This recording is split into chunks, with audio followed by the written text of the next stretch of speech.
पानी पी ले। मुझे पानी नहीं पीना, मुझे भूख लग रही है, खाना चाहिए।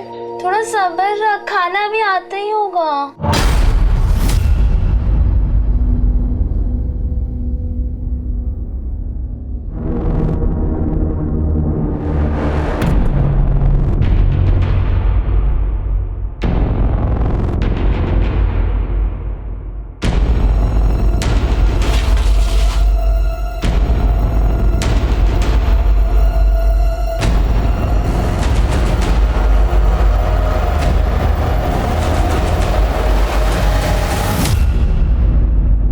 खाना मुफ्त में नहीं मिलता। अगर तेरे भाई को भूखा नहीं रखना है तो कल तैयार रहना, हमें यहाँ से जाना है।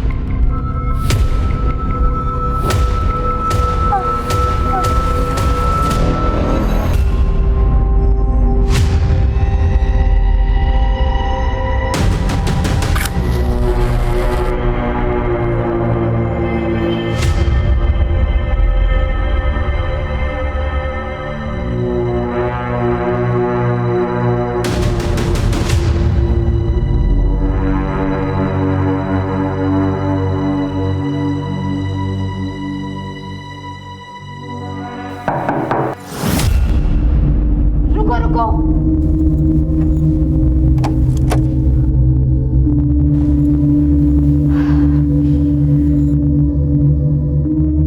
आओ प्रोफेसर।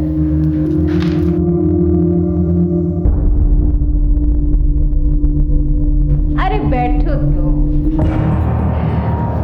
वैसे तुम ऐसे परमिशन लेते ना तो बड़े मीठे लगते। तुम यहाँ बैठो, मैं तुम्हारी पसंद की दारू लेकर आती हूँ, ठीक है?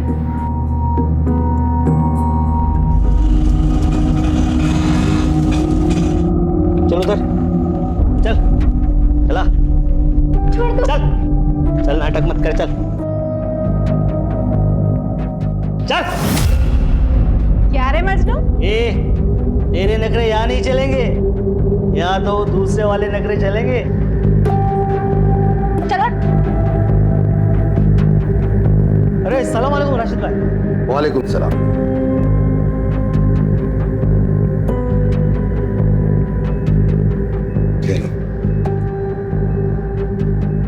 नूरे, इसे मैं तेरे हवाले कर रहा हूं। आज से ट्रेनिंग शुरू कर दो इसकी। राशिद मियाँ, वो मेरा आइटम आके बैठा है, पहले उसको निपटा लूं।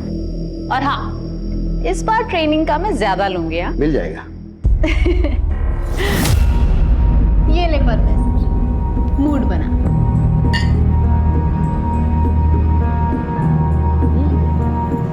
ए धीरे, कलेजा जल जाएगा।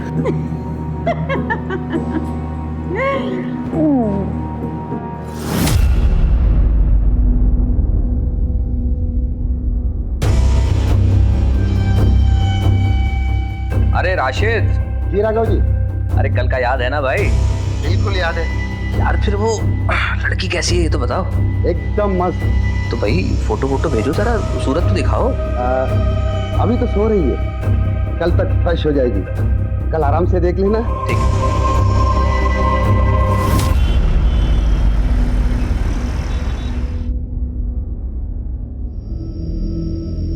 नाम क्या है तेरा? अच्छा रुक, तेरा नामकरण आज मैं करूंगी। रुक, इधर देख। तेरा नाम उर्वशी। चल उर्वशी, अब कपड़े पहन।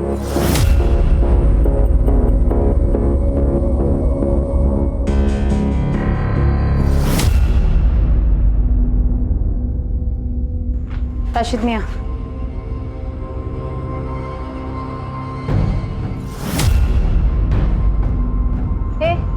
घूर क्या रहा है? चल ऑटो निकाल। चल चल।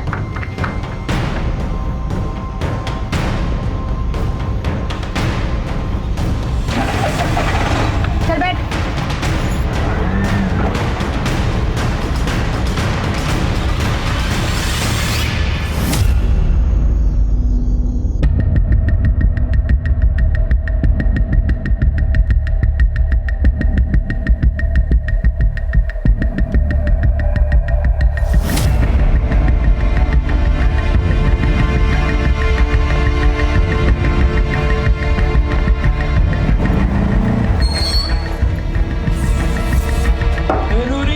रिक्शा आगे खड़ी कर रहा हूँ।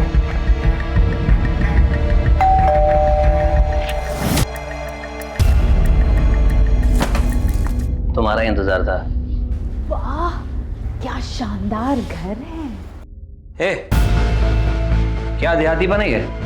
मुझे इससे शादी नहीं करनी है जो तू दुल्हन की तरह सजा के मेरे सामने लाई है। अरे लेकिन सिट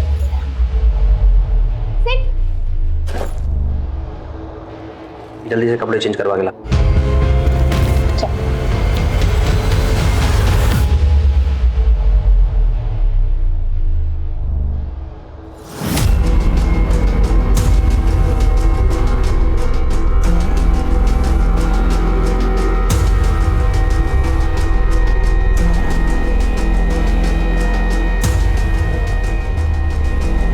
बड़ी मासूम बन रही है। इतनी देर क्यों लगाई आने में है? अभी पनिशमेंट बनता है, वो तो मुझे देना ही पड़ेगा। चलो हाथ आगे करो।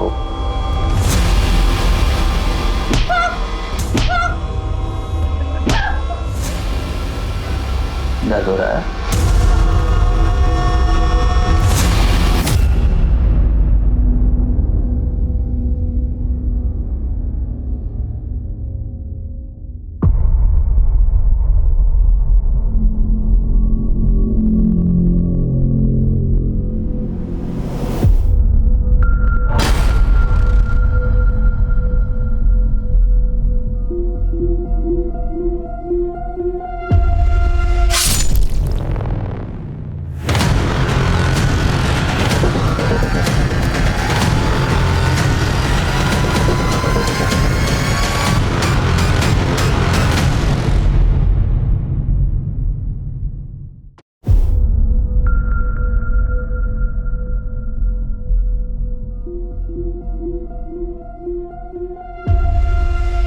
साहब,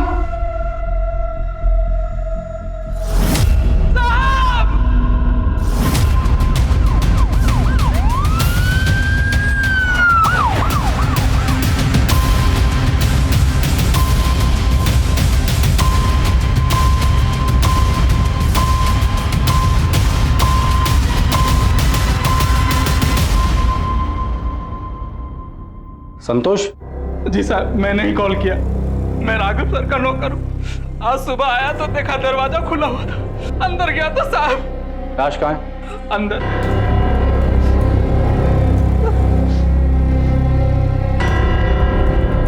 परिवार के बाकी लोग कहाँ हैं? मैम साहब मायके गई है, मैंने उन्हें कॉल कर दिया, आते ही होंगे। तुम यहीं रुको। श्रीवास्तव, घर की तलाशी लो। महेंद्र, अंदर आओ।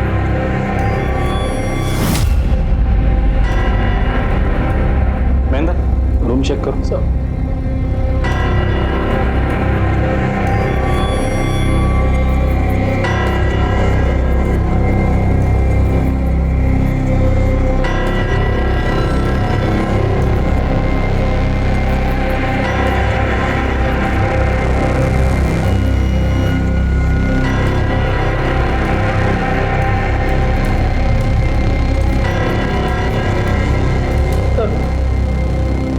घर के सारे सीसीटीवी कैमरा इसी से ऑपरेट किए जा रहे हैं सर। फुटेज चेक करो।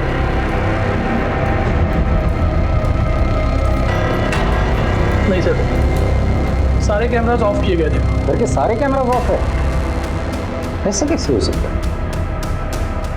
हमारी खुदी है ये। सर, ये देखिए लिपस्टिक के निशान, लेकिन घर पे कोई फोर्स एंट्री नहीं हुआ है सर। ग्लास पे लिपस्टिक के निशान है, इसका मतलब कोई तो औरत यहाँ आई थी, जिसने राघव के साथ बैठ कर ड्रिंक किए। और फोर्स एंट्री के निशान नहीं है, इसका मतलब राघव उसे जानता था। इसे फॉरेंसिक में भेज दो। ये फोन मिला सर, लेकिन इसमें पासवर्ड लगा हुआ है। इसे साइबर सेल भेज के अनलॉक करवा दो। राघव, राघव, राघव, राघव, राघव, राघव, तुम्हें क्या हो गया? राघव उठो, राघव, राघव, राघव। एक्सक्यूज मी, आप? मैं इनकी वाइफ हूँ। अपनी बीमार माँ को देखने इंदौर गई थी। परेशान नहीं हो, मैं परसों ही आ जाऊंगी। देखो कल अगर मेरी बिजनेस मीटिंग नहीं होती ना तो मैं तुम्हारे साथ ही चलता। कोई बात नहीं, मैं चली जाऊंगी। अच्छा संभाल लो, लेट हो जाएगा। इनकी जरूरी मीटिंग थी इसलिए ये साथ नहीं आ सके। अगर ये साथ गए होते तो आज ये सब नहीं होता। राघव, राघव।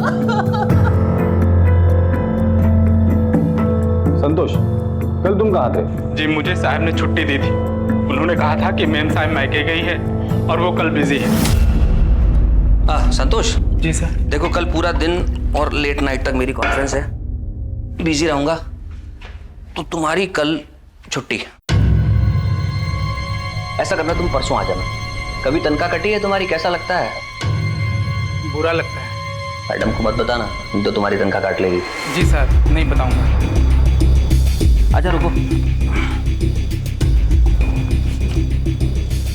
ये लो बच्चों के लिए कुछ ले जाना। तो साहब मैं गांव चला गया अपनी बीवी बच्चों से मिलने। तुम जब चले गए थे तब साहब अकेले थे या घर पर और भी कोई था? जी साहब अकेले थे। श्रीवास्तव, इसके डिटेल ले लेना और जब तक इंक्वायरी पूरी नहीं हो जाती तुम शहर छोड़ के कहीं नहीं जाओगे। सर, गेट के एकदम बाहर से टायर के निशान मिले। चलो। सर, ये देखिए सर। ये तो ऑटो रिक्शा के टायर के निशान है। हो सकता है कि अपराधी ऑटो से आया हो। घर में फोर्स एंट्री का निशान नहीं है, ग्लास पे लिपस्टिक के निशान है और घर के सारे सीसीटीवी कैमरास ऑफ है। अजीब बात है। सर ये बात मुझे भी बहुत अजीब लगी। घर के नौकर संतोष ने बताया कि घर पे जो सीसीटीवी है वो सिर्फ राघव ही एक्सेस करता था। I mean switch off switch on करना, फुटेजेस निकालना, इवन जो कोडिंग्स होते थे वो सिर्फ राघव को ही पता था। महेंद्र एक काम करो, इस घर में जाके पता करो कोई सीसीटीवी कैमरा है क्या। अगर है तो उसका फुटेज चेक करो। सर,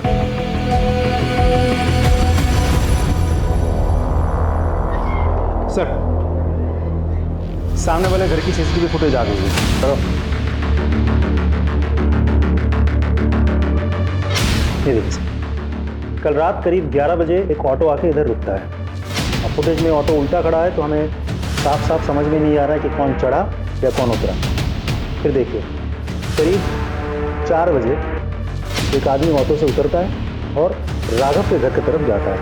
ठीक 10 मिनट बाद ये वापस आता है, ये ऑटो में बैठता है, ऑटो के साथ निकल जाता है। ऑटो के नंबर पे जूम करके देखा। MP1371TC।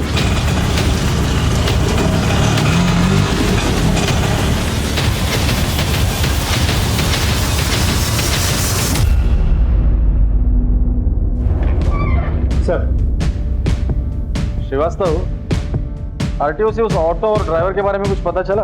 डिटेल्स आज आ जाएगी सर। वैसे प्राइम ऑफिस मुझे ये केस लूट और मर्डर का ही लगता है। मुझे नहीं लगता, क्योंकि घर में फोर्स एंट्री का कोई निशान नहीं। घर के अंदर जो ग्लास मिला था उस पर लिपस्टिक के निशान थे और सबसे इंपॉर्टेंट चीज, घर के सारे सीसीटीवी ऑफ थे। वैसे सोचने वाली बात यह है श्रीवास्तव, वो ऑटो घर के बाहर रात को 11 बजे आती है और सुबह 4 बजे चली जाती है। इतनी देर वो ऑटो वहां क्या कर रही थी? सर ये मोबाइल अनलॉक हो गया सर, इसमें कुछ वीडियोज मिले।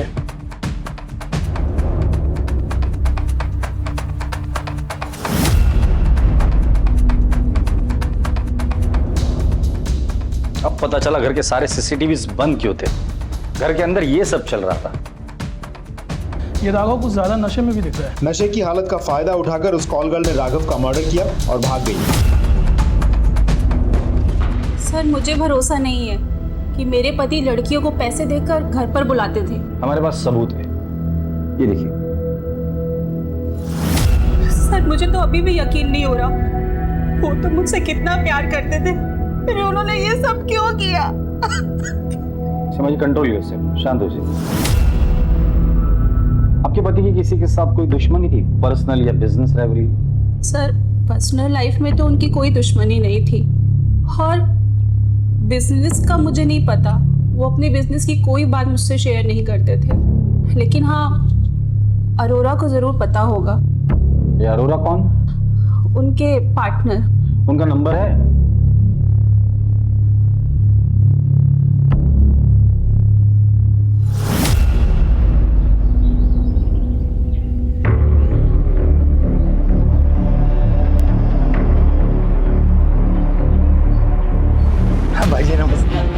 आ जाता है। इसका तो मैं आधा ही पचा दूंगा। ये जो बनता है दे दीजिए भाई जी। ठीक है सर। हेलो, हाँ, okay, thank you so much. Sir, auto वाले की डिटेल्स मिल गई है। ग्रेट। उसका नाम है Majnu pilot, red light area के एक कोठे के मालिक राशिद का खास दल्ला है। एक और बात सर, राघव के कॉल डिटेल से पता चला है कि पिछले कुछ दिनों से राघव इस राशिद के साथ कंटिन्यूअसली फोन पे टच पर था। इसका मतलब राघव के साथ ये जो औरत है वो कॉल गर्ल है।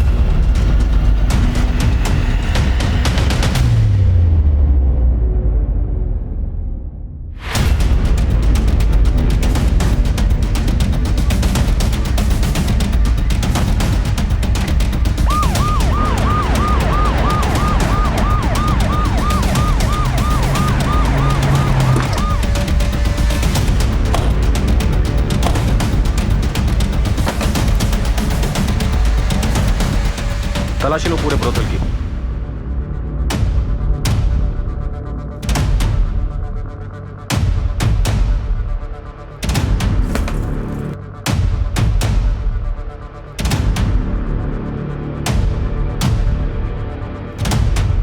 सर, अंदर मंदिर के नीचे एक ड्रॉ है, उस ड्रॉ में से कुछ कैश और ये नोटबुक।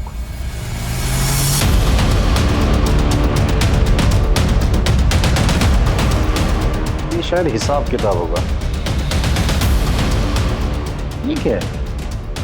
कुछ कोड है क्या? देखते हैं। पूरा ब्रोथल अच्छे से चेक किया सर, लेकिन घर में कोई नहीं मिला। लगता है सब भाग गए।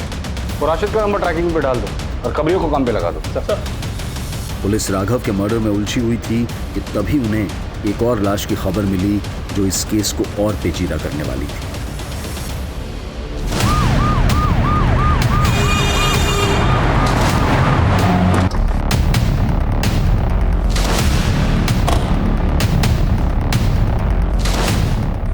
हाँ सर, मैं ही फोन किया था।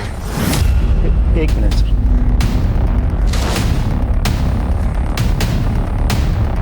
सर, ये तो मजनू पायलट का ऑटो है।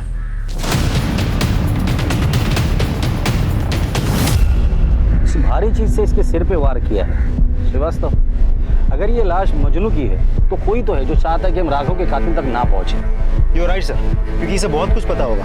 ये राशिद का बहुत ही भरोसेमंद आदमी था। आसपास देखो कुछ मिलता है क्या? सर, महेंद्र, बॉडी चेक करो।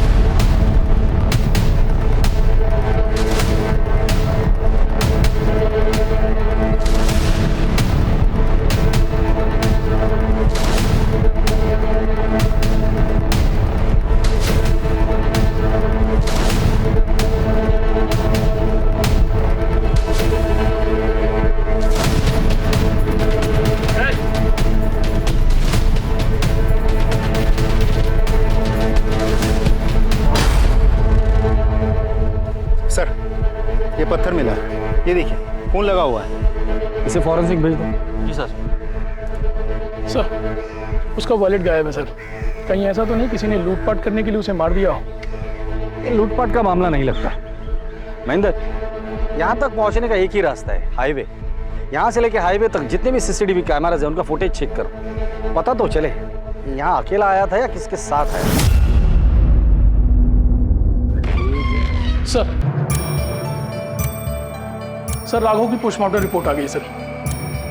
एक अजीब बात है सर, रिपोर्ट के अनुसार राघव को शराब के अलावा कोई नशीली दवा भी दी गई थी। इसमें अजीब बात क्या है? बहुत सारी कॉल गर्ल्स अपने कस्टमर को नशीली दवाई देती ताकि वो उन्हें परेशान ना करें। लेकिन सर, मर्डर वेपन पे हमें कोई फिंगरप्रिंट्स भी तो नहीं मिले।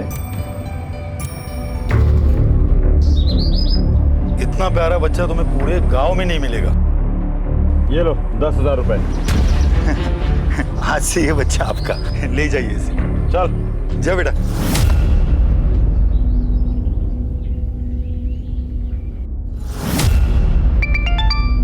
हेलो, हाँ, okay, thank you sir. Rashid का पता मिल गया। अगर लेकर आओ उसे। चल।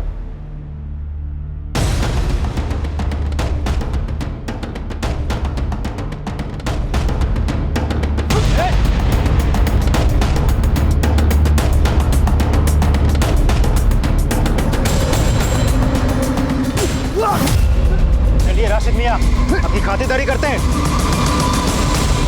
ये माजरा क्या है सब? वो वैसे तो मैं कम उम्र की लड़कियों का धंधा नहीं करता सर। राघव जी ने मुझसे कहा कि तुम्हारी लड़की को अगर मैं दिला दूं तो वो मुझे 2 लाख रुपए देंगे। मैं लालच में आ गया सर। एक नई लड़की के साथ मेरे धंधे की भरोसेमंद धंधे वाली नूरी और मजनू को उसके साथ में भेज दी। 2 लड़कियां थी वहां? राघव ने जब लड़कियों को बुलाया था तो नूरी को उसके साथ क्यों भेजा था? पहली बार जा रही थी साहब, फर्स्ट टाइम। इसके लिए मैंने नूरी को उसके साथ में भेजा ताकि कोई ऊंच नीच हो जाएगी तो वो संभाल ले। सब कुछ ठीक चल रहा था साहब, लेकिन सुबह सुबह मुझे मजनू का फोन आया तो हेलो, वो राघव का किसी ने कत्ल कर दिया है और अपनी नूरी भी यहाँ पे नहीं है। वो कल भी गायब हो गया भाई। अरे ऐसा कैसे गायब हो सकता है? उन दोनों को पकड़कर मेरे सामने ले आ तो। ठीक है भाई। मुमताज, कमला, जबरान, अब्दुल, अरे कुछ पूछो मत, भागो, खतरा है, भागो जल्दी, भागो। साहब खुदा कसम में घबरा गया था, इसीलिए वहां से भाग गया। क्यों घबरा गया था? मर्डर तो तूने नहीं किया था ना? नहीं साहब। सिर्फ राघव का मर्डर नहीं हुआ है, मजनू का भी। ये अल्लाह, मजनू का कत्ल? ये तो पक्का नूरी का काम है साहब। नूरी का नंबर है तुम्हारे पास? जी सर। नंबर दो।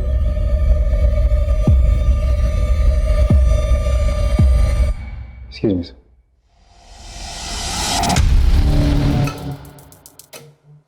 सर, नंबर बंद है। नंबर ट्रैकिंग पे डाल दो, उसका सीडीआर मंगा लो। सर ये क्या लिखा है? ये हिसाब किताब होगा सर, वही रखती थी। और ये तो पता नहीं सर। ये दोनों लड़कियां जा कहाँ सकती है? कहाँ जाएंगे सर, उनका कोई नहीं। उन दोनों की फोटो है तुम्हारे पास? जी सर।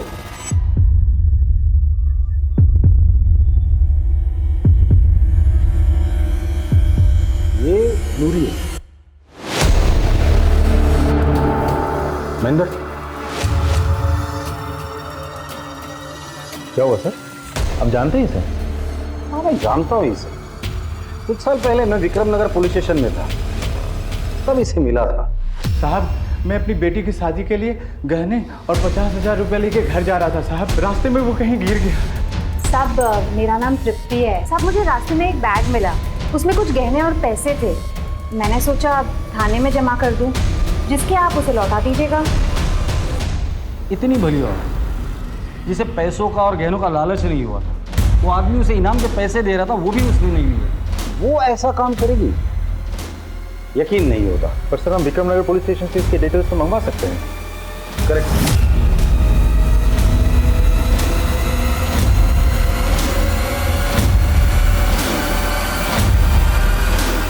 आगे गांव तक जरा हमें छोड़ देंगे?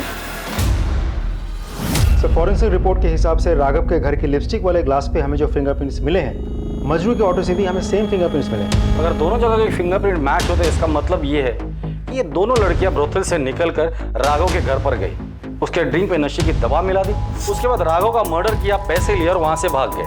उस रात ये 2 लड़कियां राघव और मजनू से मिली थी और इन दोनों का मर्डर हो गया है। एक और बात सर, मजनू के मर्डर वेपन यानी कि उस पत्थर पर सेम फिंगरप्रिंट्स हैं जो कि हमें रिक्शा और उस ग्लास पर मिले थे।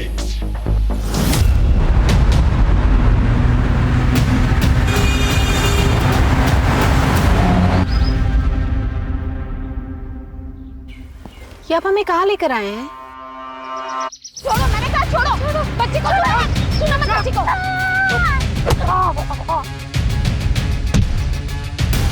भाग बेटा भाग।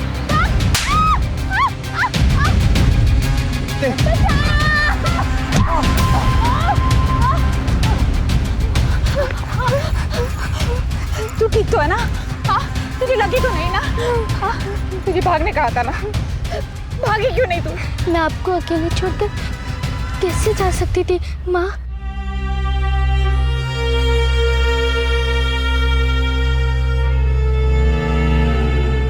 ये निशान कैसा है? वो तो बचपन से ही है। बचपन से?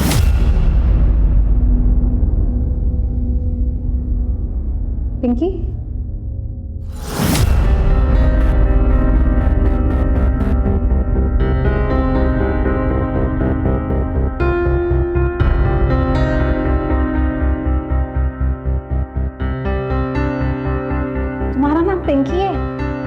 और ये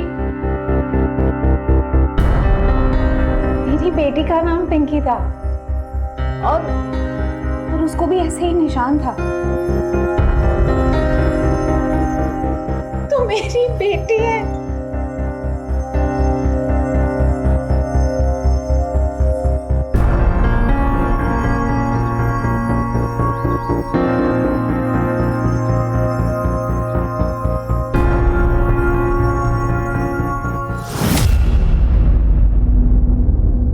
पहेली सुलझाने निकली पुलिस का सफर अब एक नए मकाम पर आकर खड़ा हो गया था, जहां वो नूरी को एक नए नाम से जान रहे थे। वो तृप्ति जो उनकी नजर में पहले एक ईमानदार लड़की थी, लेकिन अब एक कत्ल और लूट की वारदात में सस्पेक्ट थी। क्या वो भी किसी मजबूरी का शिकार थी? और अगर हाँ, तो वो क्या हालात थे जिनकी वजह से उसे अपना नाम बदलना पड़ा? पुलिस का फोकस इनके जवाब ढूंढने में लग गया और वो पहुंच गए उस जवाब की पहली कड़ी के पास।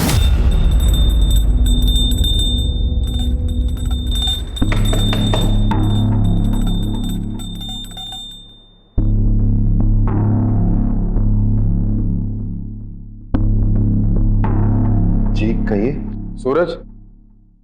हाँ जी। तृप्ति त्रिवेदी आपकी बीवी है? जी। बुलाइए उसे। जी वो तो मर गई।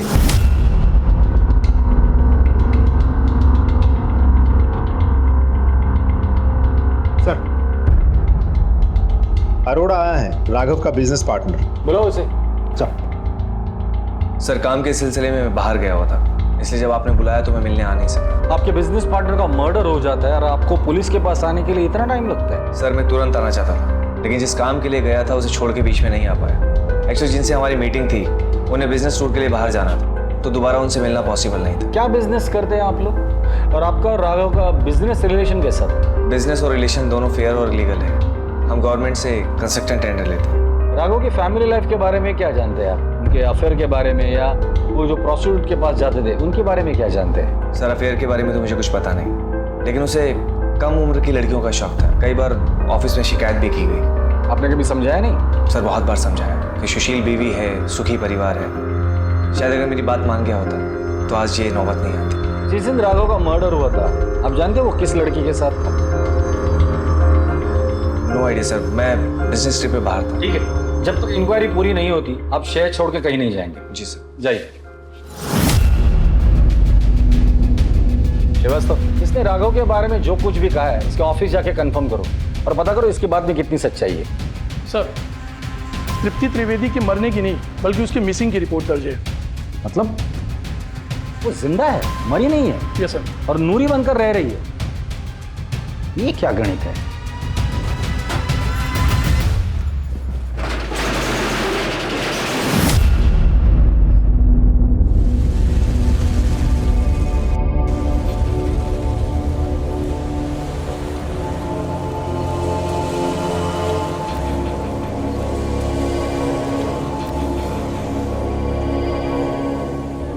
ये है हमारी बेटी और ये तेरा दूल्हा। मुझे शादी नहीं करनी है, मुझे पढ़ाई करनी है। भाड़ में गई तेरी पढ़ाई। तेरी किस्मत में यही दूल्हा है और इससे शादी करनी है तुझे, समझे कि नहीं? वरना बाजार में जाके बेच दूंगा तुझे।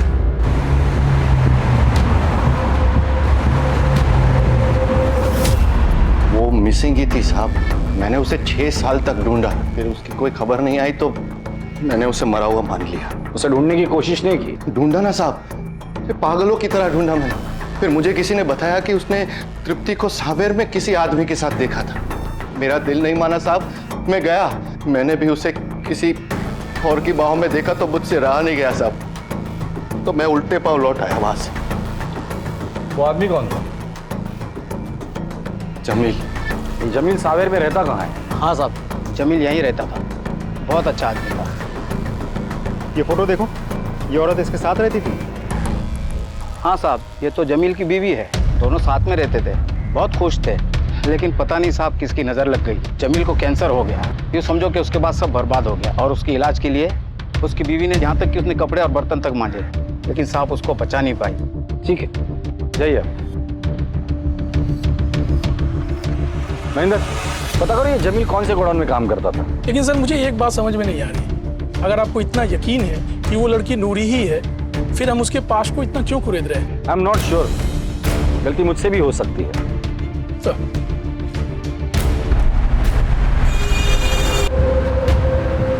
अब तू विधवा हो गई, यानी मैं तेरी शादी किसी रईस रंगीन बुड्ढे से कर सकता हूँ। तू भी ऐश करेगी वहां पे, हाँ?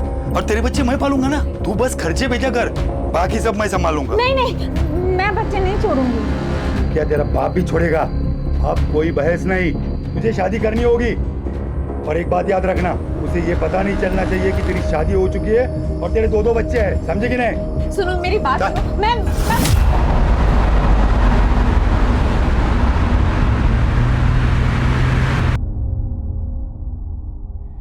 ये नंबर्स नहीं है, ये कोड नंबर्स है। जिस दिन ये कोड नंबर्स का पता चल जाएगा उस दिन ये केस भी सॉल्व हो जाएगा। क्या है ये? सर जमील जहाँ काम करता था उसका पता चल गया। क्या काम करता था? ट्राई स्टार गोडाउन में सर, जिसका मालिक त्रिवेदी है।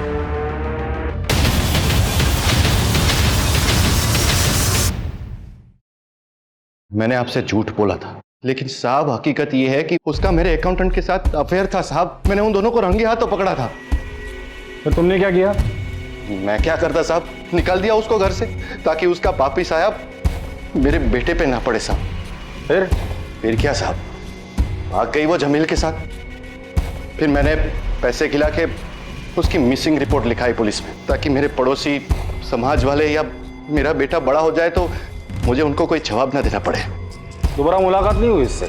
हुई थी साहब, एक बार आई थी वो जब जमील बीमार था। तू यहाँ क्यों आई? मुझे कुछ पैसों की जरूरत थी। जमील की तबीयत बहुत खराब है, उसका इलाज कराना है।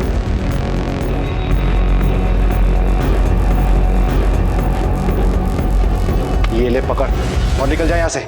आइंदा अपनी शक्ल मत दिखाना, निकल यहाँ से। उसके बाद कभी मिलना नहीं हुआ उससे। उसका मायका कहाँ है? मायका कहाँ साहब, वो तो मुझे रास्ते में मिली थी। फिर मैंने उसे अपने गोडाउन में साफ सफाई के काम में रख दिया। उसका व्यवहार अच्छा था तो फिर शादी कर ली। लेकिन वो कहते ना साहब, नेकी कर और दरिया में डाल। बस वही हाल हो गया मेरा।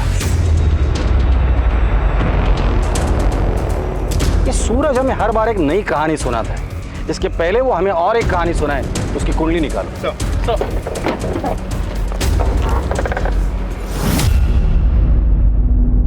ये वीडियो ध्यान से देखो।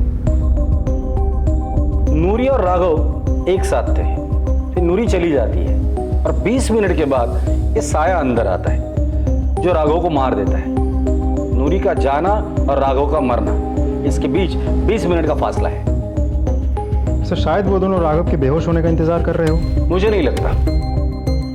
फिर से देखो, राघव के जेब से तिजोरी की चाबी गिरती है, नूरी चली जाती है और 20 मिनट के बाद ये साया अंदर आया जिसने अलमारी खोलने की कोशिश की।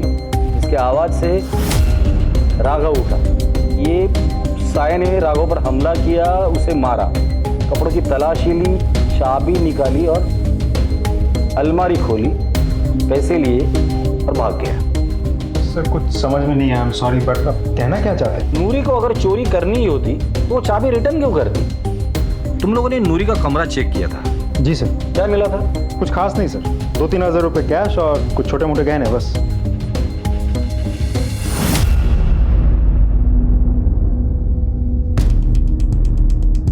ये नूरी कितना कमाती थी? सर दिन के 2-3 हज़ार। तो पैसे कहाँ गए? बैंक में? नहीं साहब, उसका कोई बैंक अकाउंट नहीं था और मैंने पूछा भी नहीं। ये नूरी पहली बार किसी लड़की को लेकर किसी अमीर के पास गई थी क्या? नहीं साहब, पिछले 4 सालों में वो कई लड़कियों के साथ जा चुकी है, लेकिन कोई लूटपाट नहीं, कोई हत्या नहीं हुई सर। मतलब ये नई लड़की आने के बाद ये सब कुछ हुआ है? जी सर। इस लड़की को कहाँ से लाए थे तुम? सर मेरा एक कांटेक्ट बड़ा बाजार बुरहानपुर में, उसी ने उस लड़की को किसी बुड्ढे से खरीदी और उसे पैसे की जरूरत पड़ गई तो मैंने उससे खरीद ली। श्रीवास्तव सर, बुरहानपुर पुलिस को कांटेक्ट करो। सर।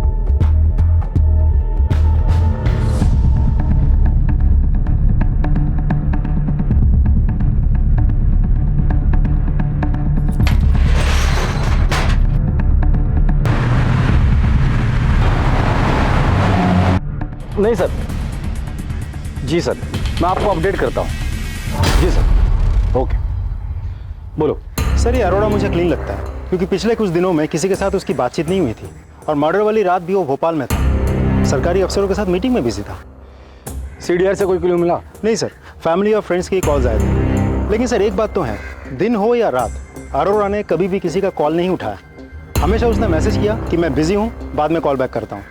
अब सर ऐसा भी हो सकता है कि उसने कॉल नहीं उठाए तो ये सब ऑटोमेटिक मैसेजेस हैं जो कॉलर्स को पहुँच गए। श्रीवास्तव, 3 बार फोन नहीं उठाता है आदमी समझ सकता हूँ, लेकिन रात में भी ऐसा कहाँ इतना बिजी था वो? सर ऐसा भी तो हो सकता है कि वो बिजनेस पार्टी कर रहा हूँ, आई मीन क्लाइंट्स को एंटरटेन कर रहा हूँ। वैसे उसकी लोकेशन क्या दिखा रही है? सर भोपाल में कोई फिजा गेस्ट हाउस की, वहाँ का CCTV फुटेज निकाल। सर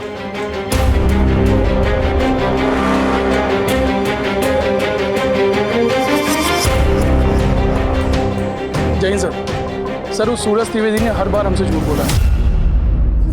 सर बताता हूँ साहब, सब बताता हूँ साहब। मैंने झूठ बोला था साहब, वो सिर्फ मेरे मालिक की थी साहब। मालिक? इन गोडाउन के मालिक तो तुम हो ना? मैं तो मैनेजर था, मेरे मालिक का मैं सारा काम करता था साहब, लेकिन उनके मरने के बाद मैंने उनकी सारी चीजें हड़प ली। औरत की मजबूरी का फायदा उठाता है महेंद्र। इसे इतना तोड़ना तो दोबारा किसी मजबूर औरत का फायदा ना उठा सके। नहीं, और झूठ भी ना बोले। नहीं सर।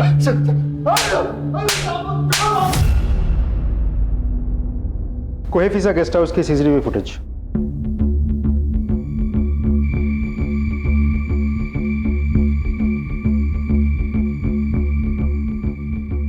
ये आया अरोड़ा, 5 बजे उसने होटल में चेक इन किया, रूम में चला गया। उसके बाद वो रूम से बाहर कब निकला था? वो रूम से बाहर नहीं निकला सर, मैंने मैनेजर से कंफर्म किया है। वो ना रूम से बाहर निकला, ना कोई उससे मिलने आ रहा। अगर वो रूम से बाहर नहीं निकला, ना ही कोई उसे मिलने आया, तो उस रात वो किसी का फोन क्यों नहीं उठा रहा था?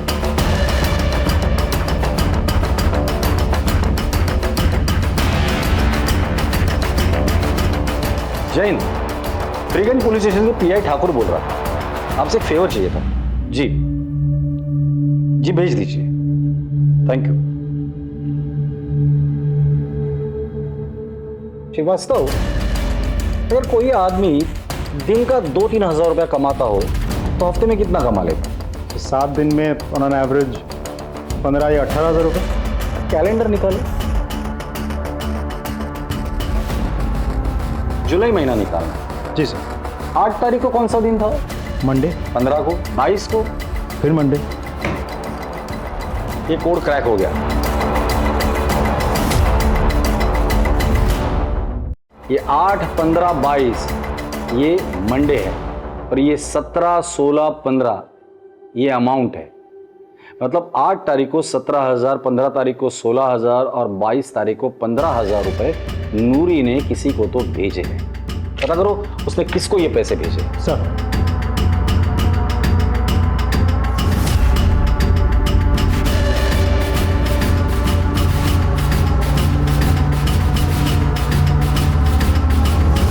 प्रॉमिस।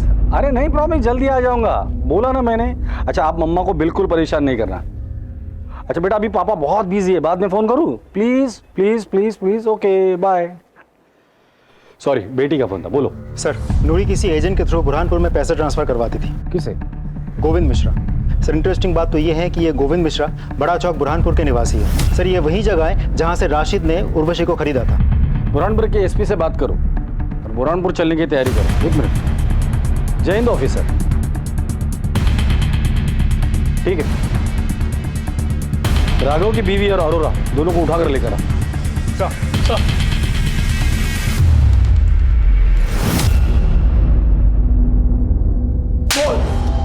सर मारी मत बताता। अब आ गया ना लाइन पर। हमने देखा था तुझे गेस्ट हाउस के पीछे के दरवाजे से निकलते हुए। सीमा मेरा अफेयर है। सर मैं राघव की आदतों से बहुत ज़्यादा परेशान थी और इसलिए उससे हमने रास्ते से हटाने का सोचा। प्लान के मुताबिक मैंने गेस्ट हाउस में चेक इन किया और सीमा को इंदौर भेज दिया ताकि उस पर कोई शक न कर सके। पीछे के दरवाजे से बाहर निकल के कोही फिजा से नॉर्मल बस ली और उज्जैन पहुंच गया और रुका क्यों? रुका क्यों? आगे बोल। और फिर? हमें पता था कि राघव ने राशिद के यहाँ से लड़कियां बुलाई है। मैं जानता था कि वो सीसीटीवी कैमरे बंद करेगा, इसीलिए मैंने इंतजार किया। सर, मैंने पीछे की खिड़की से अंदर जाने का प्लान बनाया, लेकिन मैं जब तक अंदर जाता मैंने 2 धंधे वालियों को पीछे की खिड़की से बाहर निकलते हुए देखा। मुझे समझ नहीं आ रहा था कि ये सब क्या हुआ है। उसी का फायदा उठा के मैं अंदर गया।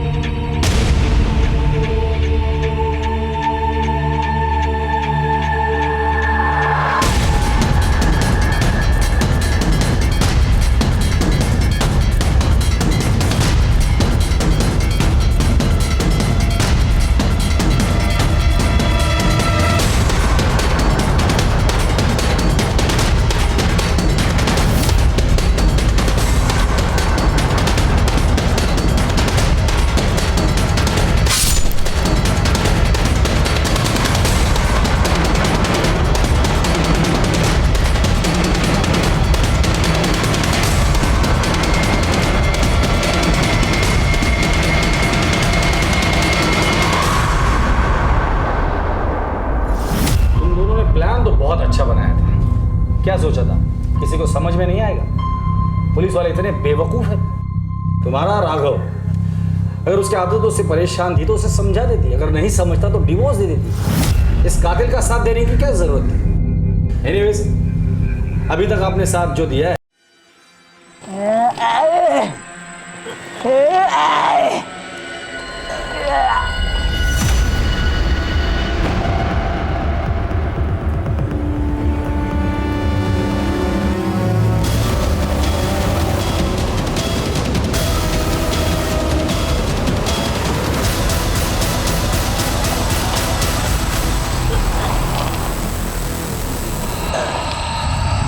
नमस्कार, आदाब। क्राइम पेट्रोल सतर्क के आज के इस एपिसोड में मैं अनूप सोनी आप सबका स्वागत करता हूं। अपराध अक्सर असंतोष से उपजता है और हर अपराध के पीछे कोई ना कोई वजह होती है, फिर चाहे वो सही हो या गलत। लेकिन ये केस कुछ अलग था।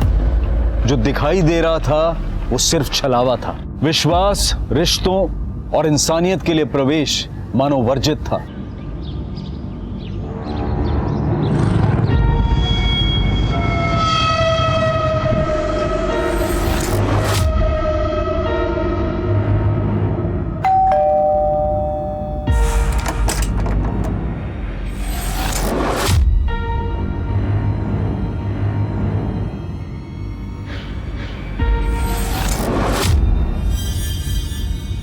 पापा, रुको।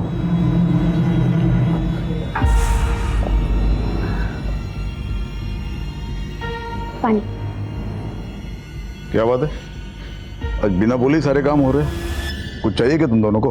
वो प्रियंका को कॉलेज टूर के लिए जाना था। इसके सारे फ्रेंड्स भी।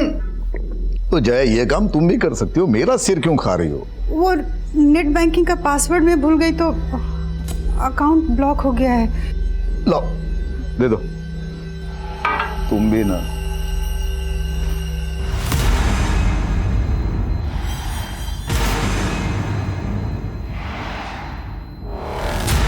इस लड़की का फोटो क्यों रखा है फोन पर?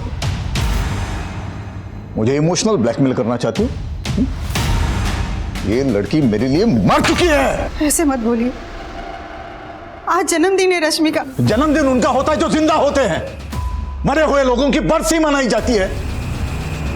काश 25 साल पहले अपने हाथों से उसका गला दबा के उसे मार दिया होता, तो आज कम से कम उसकी वजह से समाज में बेइज्जत तो ना होना पड़ता।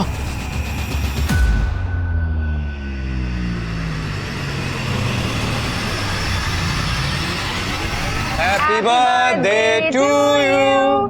Happy birthday Rashmi. Happy birthday. Happy birthday. Oh my God, Ronak! This is so beautiful. Thank you so much. Thanks to you. तूने मेरा सोशल मीडिया अकाउंट हैंडल किया और मुझे ये वेब सीरीज मिली। किसी पोस्ट को कैसे वायरल करते हैं ये बंदी जानती है। Guys, see. किसी भी पोस्ट को वायरल या ट्रेंडिंग करने का एक सिंपल फंडा है। बदनाम हुए तो क्या हुआ? नाम तो हुआ ना।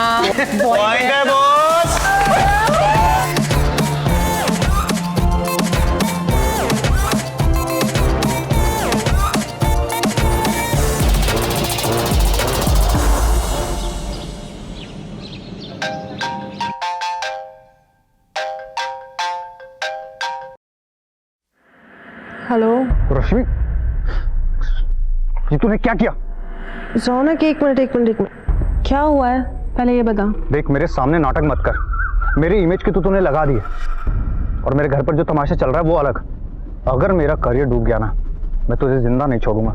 रौनक, पहले बदतमीजी से बात करना बंद करो और आराम से बताओ हुआ क्या है। अभी के अभी मेरा सोशल मीडिया चेक कर जाकर, पता चल जाएगा कि कल तूने क्या पोस्ट किया है।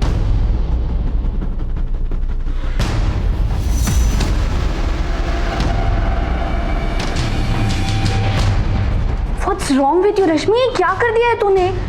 यार पता नहीं कैसे हो गया ये, मुझे समझ नहीं आ रहा। मैं नशे में थी तो पता नहीं कैसी गलती हो गई यार। गलती? बहुत बड़ा कांड कर दिया है तूने।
पत्थर नीचे रख पत्थर। इस भिखारी के पास एक सूटकेस है जिस पर खून के धब्बे। लोगों ने देखा तो पीसीआर को फोन किया। अब ये किसी को पास नहीं फटकने दे रहा सूटकेस के सर। पत्थर नीचे रख,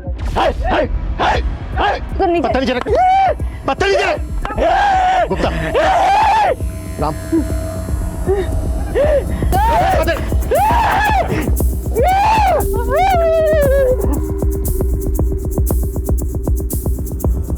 मैं खोलो।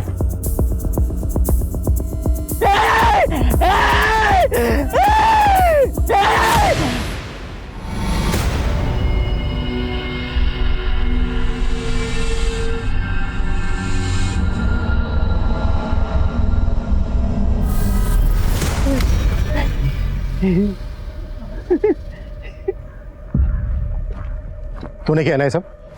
तूने मारा ना इस लड़की को? तूने मारा? एक सेकेंड सर, ये भिखारी मंदबुद्धि है। ये मंदबुद्धि है या तेज बुद्धि है ये तो चेकअप के बाद ही पता चलेगा। हो सकता है इसने ही मारा हो इस लड़की को और पकड़े जाने के डर की वजह से एक्टिंग कर रहा हो। नहीं सर, आसपास लोगों से पूछताछ की थी, वो कई सालों से इसे ऐसे ही देख रहे हैं, यूं ही घूमता रहता है। तो हो सकता है ये सूटकेस इसको कहीं से मिला हो, या फिर ये भी हो सकता है कि किसी ने सूटकेस फेंका और इसने उसको देखा हो। इससे हमें कातिल का हुलिया पता चल सकता है। सर इधर देखिए।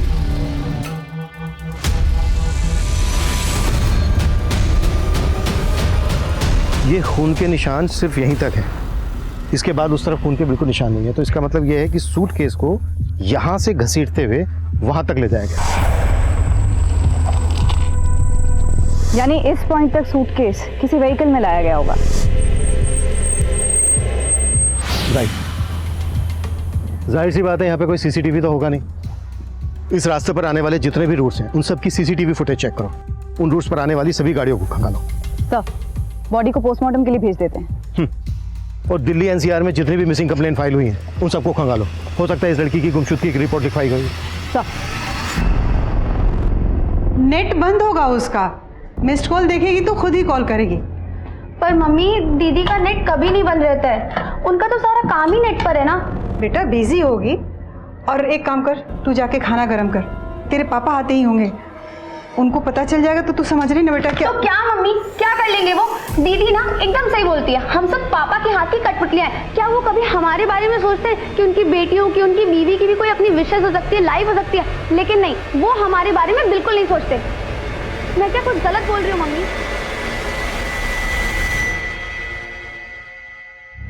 सर, विक्टिम के हाथ पे ये टैटू फ्रेंच लैंग्वेज में है। इसका मतलब है my life my rules. My life my rules. बताइए, लड़की रेबल टाइप की होगी। वाओ दी, कूल है ना?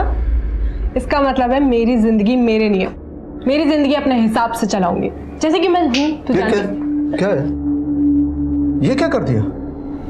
मुंह पर तो काली पोत चुकी हो तुम पहले ही, ये हाथ का भी सत्यानाश कर दिया। इसी तरह से ना यहाँ माथे पर लिख दिया हमारे कि नालायक बेटी का मजबूर बाप। पापा ऐसा भी क्या कर? अरे ये क्या कम कर दिया क्या तुमने? हाँ, मिटा दे, मिटा दे। वो नहीं निकलेगा। अरे कैसे नहीं निकलता है, देखते हम। पापा, दीदी को दर्द होगा। आजा। पापा नहीं, पापा प्लीज, दीदी को दर्द हो रहा है, पापा प्लीज। पापा नहीं निकलेगा वो, प्लीज छोड़ दीजिए। याद रखना, ये मेरा घर है, यहाँ सिर्फ मेरे नियम चलेंगे, यहाँ तेरा कुछ नहीं चलेगा।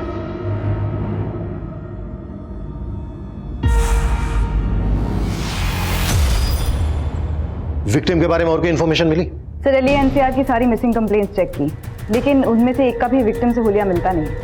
प्रतिभा, एक काम करो, लड़की के हाथ पे जो टैटू बनाया है माई लाइफ माई रूल्स, ये टैटू सभी टैटू आर्टिस्ट को दिखाओ। हो सकता है जिस आर्टिस्ट ने टैटू बनाया होगा उसके जरिए से लड़की की पहचान पता की जा सके। और एक बात, लड़की ने जो ये कपड़े पहने, देखो, इन कपड़ों के जरिए इसकी पहचान पता की जा सकती है। सब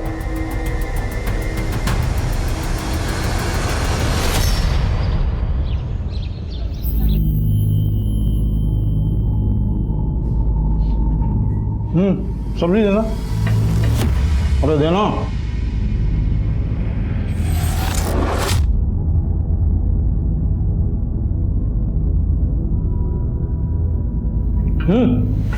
तोल के डाल दे क्या?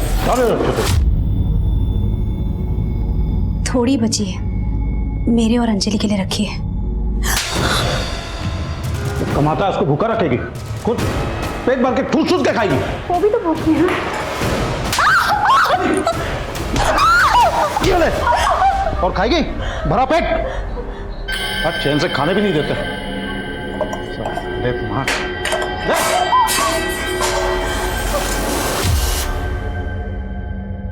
पोस्टमार्टम रिपोर्ट में लड़की की उम्र लगभग 25 साल है। मौत गला घुटने की वजह से हुई। तो लाश सुबह 10 बजे मिली, लेकिन मौत 7-8 घंटे पहले ही हो चुकी थी। लाश 10 बजे मिली और उससे 7-8 घंटे पहले मर्डर हो चुका था, मतलब रात के कोई 2 से 3 के बीच में मर्डर हुआ होगा। जी सर। बॉडी के टुकड़े मारने के बाद किए गए, वो भी किसी तेजधार हथियार से। और विक्टिम के ब्लड में अल्कोहल के ट्रेसेस भी मिले। सेक्सुअल असॉल्ट बहुत ही ब्रूटली हुआ है। प्राइवेट पार्ट बुरी तरह से डैमेज है। टैटू के जरिए लड़की के बारे में कुछ पता चला? तो सभी टैटू आर्टिस्ट का यही कहना है कि ये tattoo my life my rules 1-2 साल पहले काफ़ी पॉपुलर हुआ था, तब कई लोगों ने बनवाया था। इनफैक्ट सर, लड़की के कपड़ों से भी कोई क्लू नहीं मिला है। प्रतिभा, एक काम करो, लड़की की फोटो सभी न्यूज़पेपर में पब्लिश करवाओ, शायद कोई आइडेंटिफाई कर ले। सब सरकार ने कल से धारा 144 लागू कर दी है। सुना है बहुत खतरनाक बीमारी है ये। अब पता है चाइना में तो कई लोगों की मौत भी हो गई वायरस की वजह से। अब पता नहीं क्या क्या दिन दिखाएगा ये कोरोना यार।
अम्मा भूख लगी है। जा बैठ, मैं ला रही हूँ।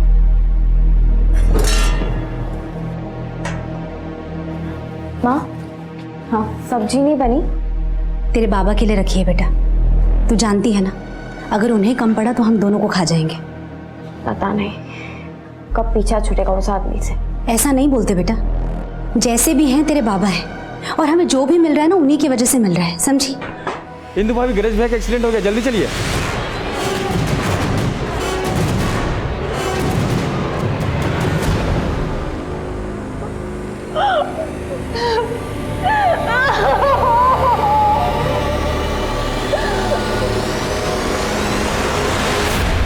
सब भिखारी की रिपोर्ट आ गई है।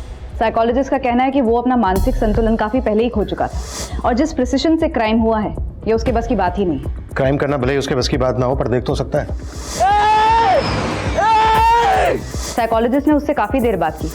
उनका कहना है कि उस भिखारी ने कुछ तो देखा है, क्योंकि वो बार बार किसी गाड़ी और सूटकेस के बारे में बात कर रहा है, लेकिन काफी पूछताछ करने के बाद भी वो उससे कोई इन्फॉर्मेशन निकाल नहीं पाए।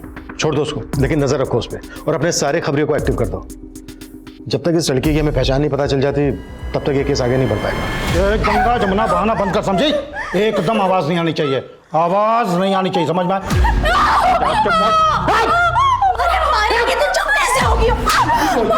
अरे ऐसा नहीं मानोगे तुम लोग।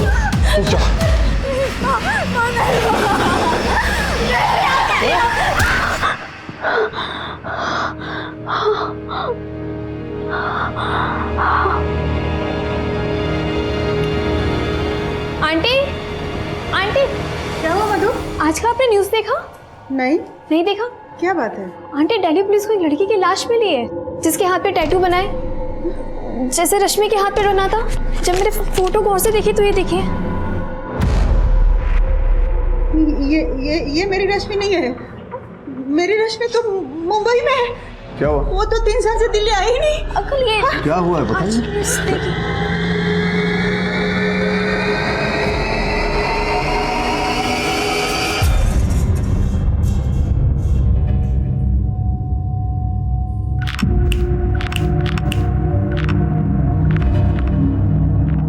बेटा डरो मत, वो लड़के तुम्हें नहीं छेड़ेंगे अब। अच्छा बताओ, भूख लगी है?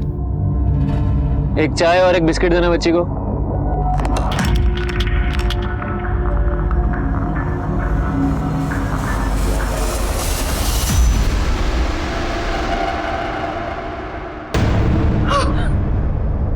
मेरे बच्चे!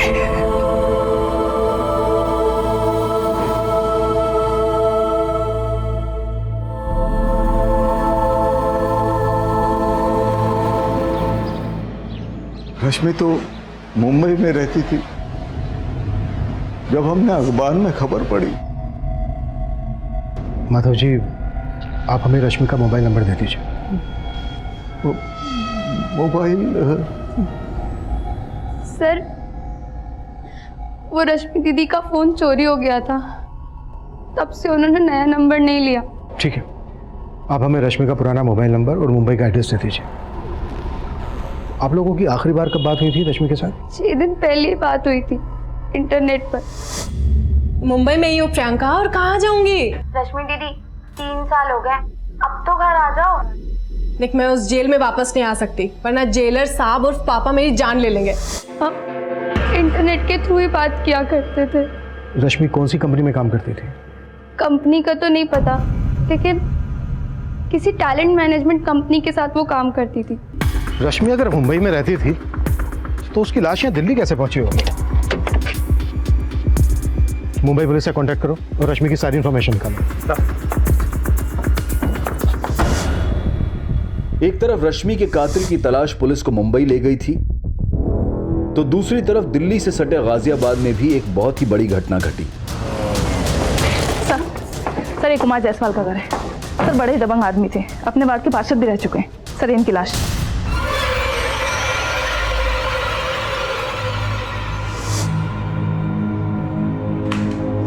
गला घोंट कर मारा गया इनको। लाश से बदबू भी बहुत आ रही है, लेकिन ये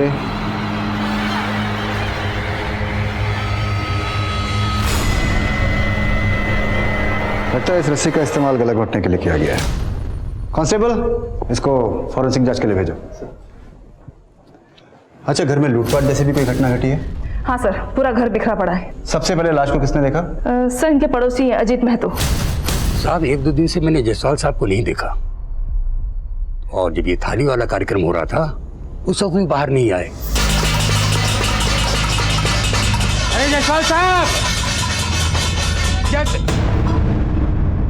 जायसवाल साहब, अरे बाहर निकलो।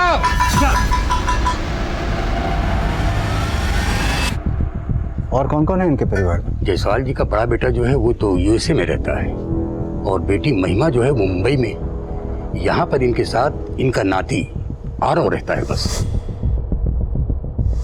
और आरव अब कहाँ है?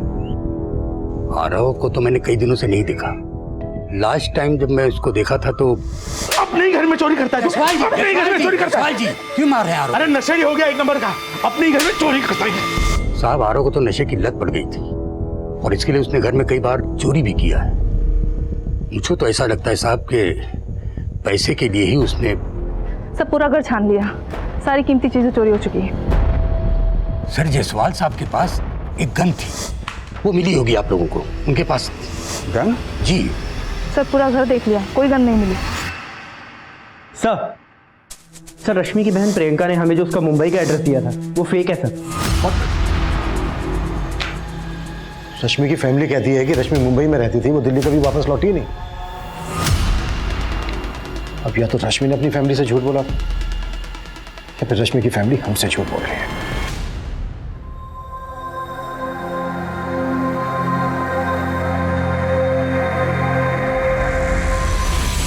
बेटा, मुंबई जाना जरूरी है क्या? हाँ माँ, मेरी ड्रीम जॉब है। जो सैलरी मुझे मुंबई में मिलेगी वो नोएडा।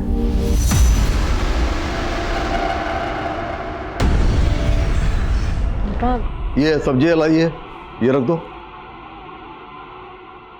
अगर मेरी मर्जी के खिलाफ इस दहलीज के बाहर किसी ने कदम भी रखा तो दोबारा वापस नहीं आ पाएगा। ठीक है पापा, नहीं आऊंगी वापस, आई प्रॉमिस। तो जाओ और वापस मत आना, और आ गई ना गलती से तो गलत आवा के यहीं पे खत्म कर दूंगा तुम्हें, तो काट काट के फेंक दूंगा तुमको।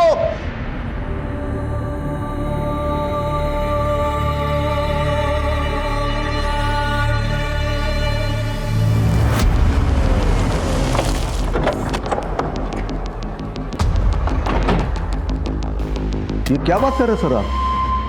हम आपसे झूठ क्यों बोलेंगे भला? देखिए, पहली बात तो मेरी रश्मि से कभी बात होती नहीं थी, ये प्रियंका की बात होती रहती थी। तो प्रियंका तो बता देना उनको। रश्मि जब मुंबई से तुझे फोन करती थी और जब मुंबई में रहती थी कहाँ कहाँ घूमने जाती थी सब बताती थी ना तुझे, तो बता देना इनको। सर, रश्मि दीदी मुंबई में ही रहती थी, मलाड में। वो दिल्ली में रहती थी, उन्होंने कभी मुझे ऐसा बताया नहीं। और वो मुझसे क्यों झूठ बोलेंगी सर? प्रियंका, अगर कोई ऐसी बात है जो तुम अपने माँ बाप के सामने हमसे नहीं बताना चाहते तो एक मिनट माधव जी, एक मिनट, तो तुम हमसे अलग से भी बता सकते हो। नहीं सर, ऐसी कोई बात नहीं है। ये रश्मि का परिवार हमसे झूठ बोल रहा है, और एक दूसरे से भी। रश्मि की फैमिली पे नजर रखो सर। और सर, रश्मि के पुराने नंबर की डिटेल्स कल तक आ जाएंगी। वो किन किन लोगों के साथ टच में थी ये भी पता चल जाएगा। रश्मि के दोस्तों से मिलते हैं, हो सकता है जो बात हमें रश्मि की फैमिली नहीं बता रही उसका दोस्त बता दे। सर, कुमार जायसवाल का नाती आरव, उसका अभी तक कुछ पता नहीं चला है। लेकिन सर, एक काम की खबर हाथ लगी है। एक ड्रग पेडलर अंकुर है, उसके साथ इस आरव का उठना बैठना था। ठीक है, ये माना कि अंकुर आरव को ड्रग सप्लाई करता था, लेकिन इससे कहीं साबित नहीं होता कि उसका मर्डर से कोई लेना देना हो सकता है सर, क्योंकि अंकुर ने आरव को ड्रग्स दिए थे बेचने के लिए, लेकिन ये नशे का आदी आरव, उसने सारे ड्रग्स खुद ही उड़ा दिए। तब तो ये अंकुर आरव के पीछे हाथ धो करके पड़ गया होगा अपने नुकसान की भरपाई करने के लिए।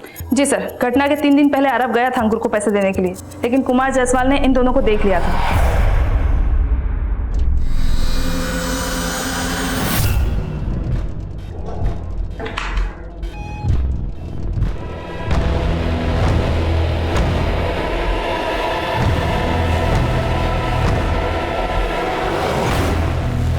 नाना जी, वो मैं ये जहर खरीदने के लिए तूने घर से पैसे चुराए? हाँ, यही से कहा तुझे। तू कहाँ जा रहा है? पैसे दे मेरे, वरना गोली मार दूंगा। पैसे दे, पैसे दे। बस रोक रोक। अपने खबरियों से कहो इस अंकुर की कुंडली खंगा ले। सर रश्मि के फादर माधव अंकल बहुत कंजर्वेटिव और गुस्सैल आदमी है। ऊपर से वो रश्मि से तो बहुत ज़्यादा ही चिढ़ते थे। एक बार तो अच्छा सुनना, वो फाइल प्लीज आज मुझे कंप्लीट करके दे दे। हाँ, और मेरी फाइल रहेगी, वो भी ईमेल मैं करना था लेट हो रहा मुझे। हूँ, मुझे निकलना है। अच्छा, और कल तुम्हें कब तक करना है बता देना मेरे को, ठीक है? चलो ओके। हाँ ठीक है पापा। वो बीच रास्ते में और लड़कों के साथ लिपटने चिपकने के लिए तुमको आदत दी चाहिए थी। पापा ये दोस्त है मेरे। दोस्ती का मतलब बताया मैं। चल घर चल, चल घर चल, बताते हैं तुमको। और फिर घर ले जाने के बाद भी उसकी बहुत पिटाई की। उसके बाद से तो रश्मि ने शहर भी छोड़ दिया। फिर मेरा भी कोई कांटेक्ट नहीं रहा उससे। क्या रश्मि वाकई किसी के साथ रिलेशनशिप में थी? I am not very sure sir, लेकिन ऑफिस से कई बार वो हाफ डे लेकर निकल जाया करती थी, तो मुझे भी ऐसा लगा कि शायद she is seeing someone, but उसने मुझे ऐसा कभी बताया नहीं। क्या रश्मि के फादर माधव का रश्मि की हत्या में हाथ हो सकता है? I am not sure sir, पर मैं रश्मि को उसके कॉलेज के टाइम से जानती हूँ। कॉलेज में वो किसी भी लड़के से बात नहीं करती थी, अपने पापा के डर की वजह से। उसके पापा ने अपनी दोनों बेटियों को धमका के रखा था कि किसी भी लड़के से बात की तो वो जान से मार देंगे। ये क्या बोल रहे सर आप? अगर मुझे रश्मि को मारना ही होता तो 3 साल पहले ही मारता मैं, जब मेरी मर्जी के खिलाफ उसने हमारे घर के दहलीज के बाहर कदम रखा था मुंबई जाने के लिए। देखिए सर, मैं बाप हूं उसका, और एक बाप का कर्तव्य होता है बच्चों को डिसिप्लिन सिखाना, जो कि मैंने मेरा कर्तव्य किया है। मैं बोल रहा हूं ना कि रश्मि के साथ ये जिस किसी ने भी किया ना, उसे कड़ी से कड़ी सजा मिलनी चाहिए। तो मिलकर रहेगी, तो चाहे वो कोई भी हो, आप ही क्यों ना हो।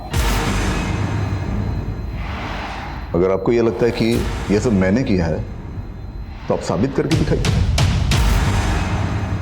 अब मैं चलूं?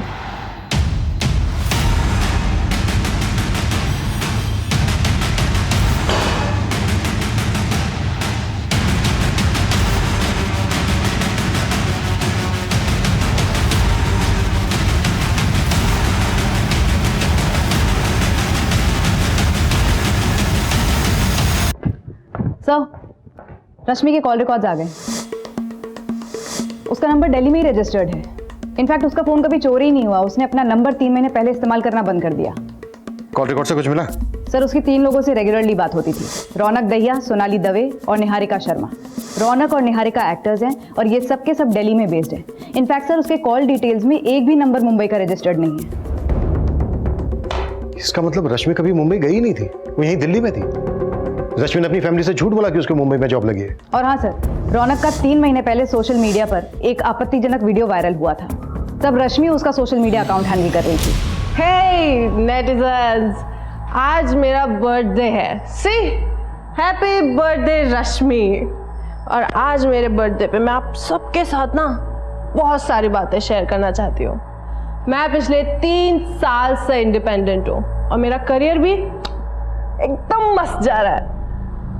लेकिन कभी कभी ना लाइफ की गाड़ी डिरेल हो जाती है, लेकिन मैं उसे सक्सेसफुली ट्रैक पर लेकर आऊंगी, क्योंकि I believe in my self. और मैं आप सबको भी ये कहना चाहती हूँ, हमेशा अपने आप पर बिलीव करना, अपनी शर्तों पे जीना।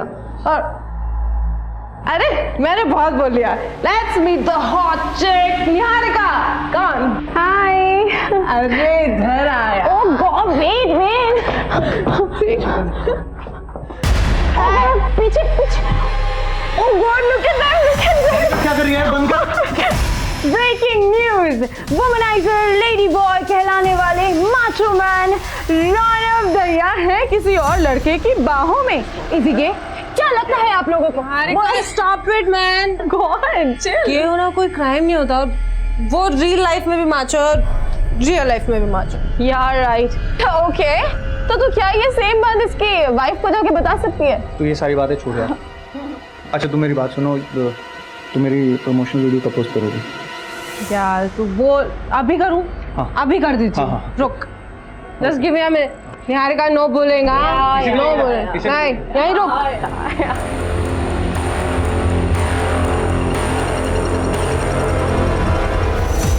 अगर मेरा करियर डूब गया ना, मैं तुझे जिंदा नहीं छोड़ूंगा। रौनक, पहले बदतमीजी से बात करना बंद करो और आराम से बताओ हुआ क्या है। अभी के अभी मेरा सोशल मीडिया चेक कर जाकर, पता चल जाएगा कि कल तूने क्या पोस्ट किया।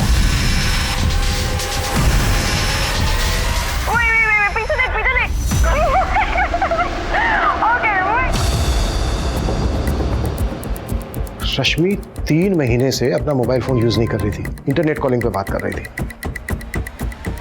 रौनक से मिलो। मैडम मैं दिल्ली में रहता हूँ और मैं उससे यहीं मिला था। रश्मि से आखिरी बार कब मिले थे तुम? मैं रश्मि से आखिरी बार उसके बर्थडे पार्टी पे मिला। उस रात को मैं कैसे भूल सकता हूँ। उस रात की एक वीडियो ने मेरा पूरा करियर बर्बाद कर दिया। मेरी वाइफ मुझे छोड़कर चली गई। मुझे तो लगता है कि उसे उसके किए की सजा मिल गई। बहुत बड़ा ब्लंडर कर दिया था रश्मि ने सर, इसलिए उसे कुछ दिनों के लिए अंडरग्राउंड होने को बोला था मैंने। और तकरीबन 3 महीने पहले उसने अपना फ़ोन इस्तेमाल करना छोड़ दिया था और अपना नंबर फिर उसने दोबारा कभी यूज़ नहीं किया। रश्मि यहाँ दिल्ली में कहाँ रहती थी? यही साउथ दिल्ली में रहती थी। रश्मि यहाँ जो साउथ दिल्ली में रहती थी वो एड्रेस देंगे आप हमें? या श्योर।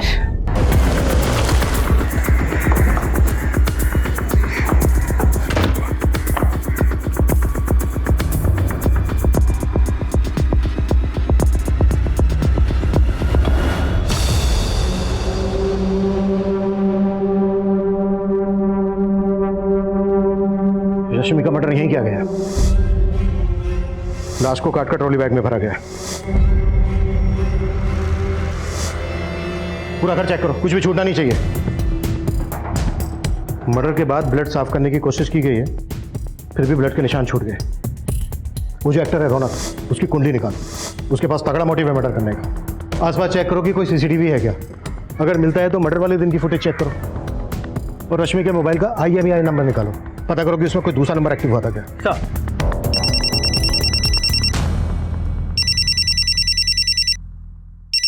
हेलो,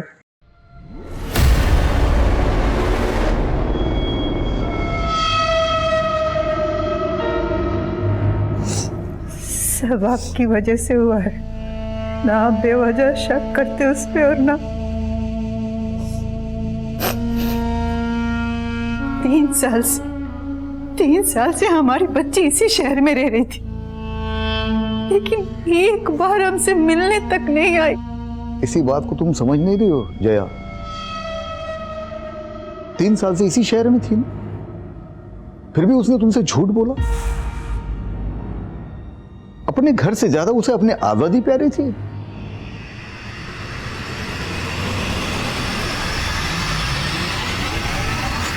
राजू बेटा, तुम अपना और अपनी बहन पिंकी का ख्याल रखना।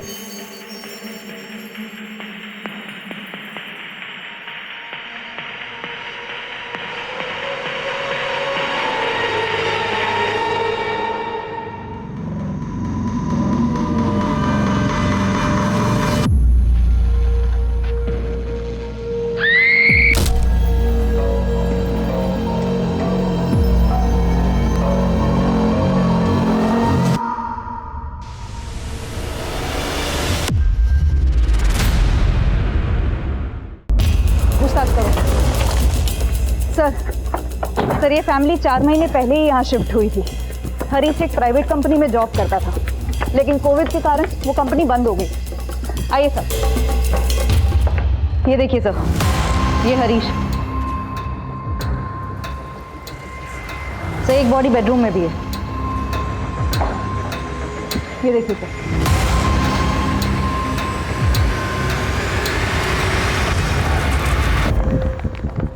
हरीश की पत्नी सुषमा के CDR में 1 नंबर सस्पिशियस मिला है। पिछले 2 दिन में इस पर कई बार लगातार बात हुई है। हेलो, नंबर आगरा का है, किसी ललिता श्रीवास्तव का। अभी स्विच ऑफ है।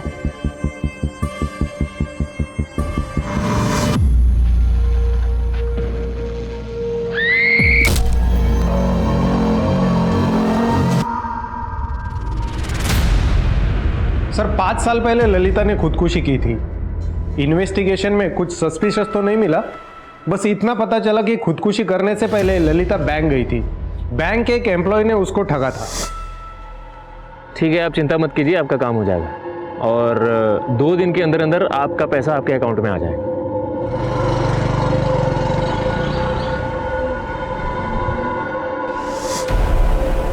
कौन था वो? ये केशव नाम है इसका।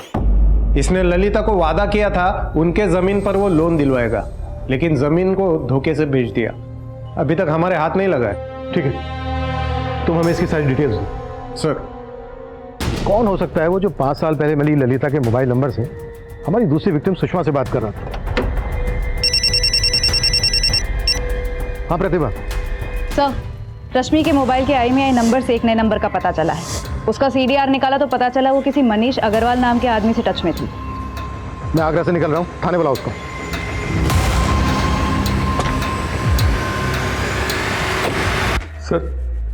सर रश्मि और मैंने शादी करनी थी सर हम दोनों प्यार करते थे सर एक दूसरे से। हम दोनों ही अपने अपने घर से मुंबई में अच्छी जॉब का बहाना करके निकले थे, लेकिन शादी के बाद भी हम दिल्ली में ही थे सर। रश्मि अपने घर वालों से झूठ बोलती थी कि वो मुंबई में है। वो मेरे साथ नहीं थी, दिल्ली में सर। बहुत खुश थे सर, पता नहीं किसकी नजर लग गई हमको और हमारे बीच हर छोटी मोटी बात पे झगड़े होने लगे और फिर ये धीरे धीरे झगड़े बड़े होते गए सर। इसीलिए तूने मार डाला रश्मि को? नहीं सर, मैंने मारा नहीं है सर उसको। मैं मानता हूँ कि हम अलग हो गए थे, लेकिन अलग होने के बाद भी हम लोग टच में थे सर। ऐसी रही पार्टी? ऑसम। और तुम्हें तो पता ही है ना, पीने के बाद निहारिका की ऑस्कर वाली स्पीच। यार तुम्हें होना चाहिए था यहाँ पर। अरे यार मुझे आना था, मैं थोड़ा बिजी हो गया काम में। तुम काम करो, मैं जा रही हूँ अभी सोने। ठीक है, कल बात करती हूँ। मैं तो रोज उसको इसी उम्मीद पे फोन करता था कि एक दिन तो हमारे बीच में सब कुछ ठीक हो जाएगा। और जब सब कुछ ठीक नहीं हुआ तो तूने रश्मि को समझाने की कोशिश की, पर उसने तेरी बात समझी नहीं, इसलिए मार डाला रश्मि को तूने। मैंने मारा नहीं है सर उसको। सर मैं प्यार करता था उससे, उसे अपनी जिंदगी में वापस लाना चाहता था। तो जितना अपने आप को शरीफ दिखाने की कोशिश कर रहा है ना, उतना है नहीं। कुत्ता साले हो सर, तब तक कुत्ता जब तक ये सच ना बोले। लेकिन हमने नहीं किया सर। रश्मि कई मुश्किलों से गुजर रही थी।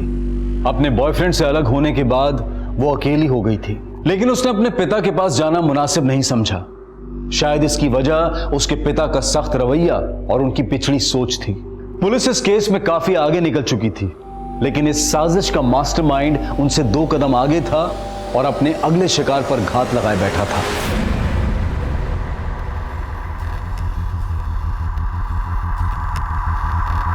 अंजलि बेटा, कितनी देर कर दी?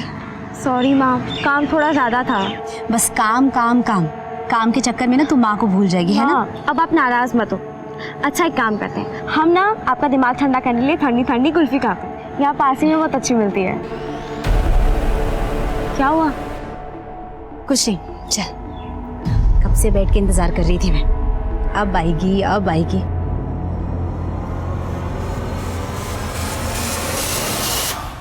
सर, पिछले हफ्ते गाजियाबाद में एक सीनियर सिटीजन का मर्डर हुआ। नाम कुमार जायसवाल। मोडस ऑपरेंडी लगभग हरीश शाही के फैमिली के मर्डर्स जैसी। रस्सी से गला घोटकर हत्या, घर में लूटपाट एंड नो फिंगरप्रिंट्स। और हाँ सर, गाजियाबाद पुलिस को क्राइम सीन से नायलॉन की रस्सी मिली। नायलॉन की रस्सी? कोई अरेस्ट हुआ था उस केस में? 2 लोग सस्पेक्ट हैं। विक्टिम का नाती आरव, जो कि ड्रग एडिक्ट है, और उसका ड्रग डीलर अंकुर। ये दोनों लोग फरार हैं।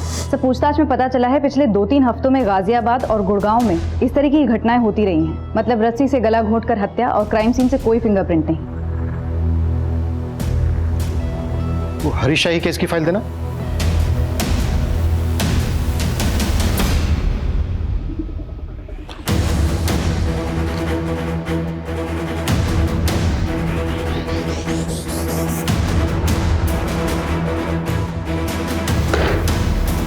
इसमें कोई डाउट नहीं है, गाजियाबाद में हुए मर्डर का हरीश की फैमिली में हुए मर्डर से कनेक्शन है। ऐसी चीजें खंगालो जो इन मर्डर्स में कॉमन है।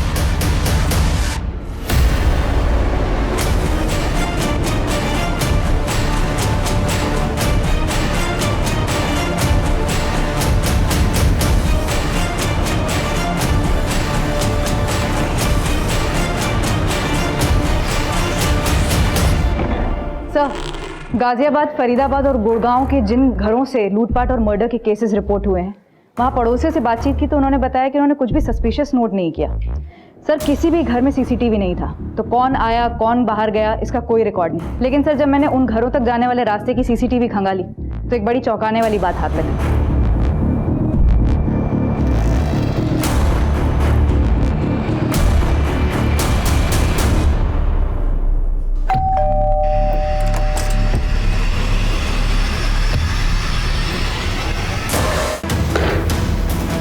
इसमें कोई डाउट नहीं है, गाजियाबाद में हुए मर्डर का हरीश की फैमिली में हुए मर्डर से कनेक्शन है। ये देखो, दोनों ही केसेस में ब्लड टेस्ट करवाए गए हैं, वो भी एक ऐसी कंपनी से जो ब्लड सैंपल घर पर लेने आता है। सर इसका मतलब ये गिरोह है जो टेस्ट करने के बहाने घर में घुसता है और क्राइम करता है। हाँ जी जी, वो आपने ब्लड टेस्ट करवाया था ना, तो उसी की रिपोर्ट आई है। रिपोर्ट कब तक आ जाएगी जी? मुझे तो बहुत डर लग रहा है, कहीं मुझे कोरोना ना हो गया हो। माफ करना, आप कोरोना पॉजिटिव हैं। पॉजिटिव? जी हाँ, बट आप चिंता मत कीजिए, ये हमारी टीम है जो आपके घर को सैनिटाइज कर देगी।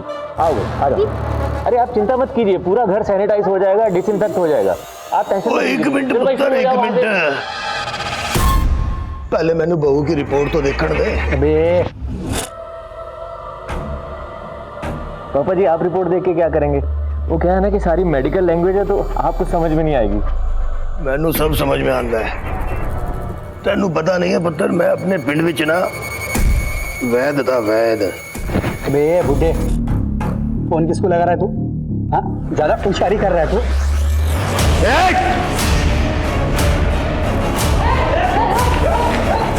उतारो सबके नकाब।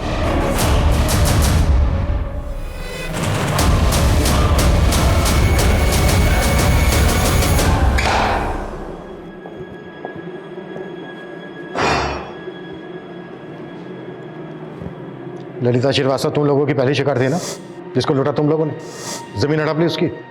वो थी इतनी बेवकूफ़ कि उसको उल्लू बनाना बहुत आसान था सर। जब मैंने उसकी ज़मीन बेची तो आई थी मेरे पास रोती हुई।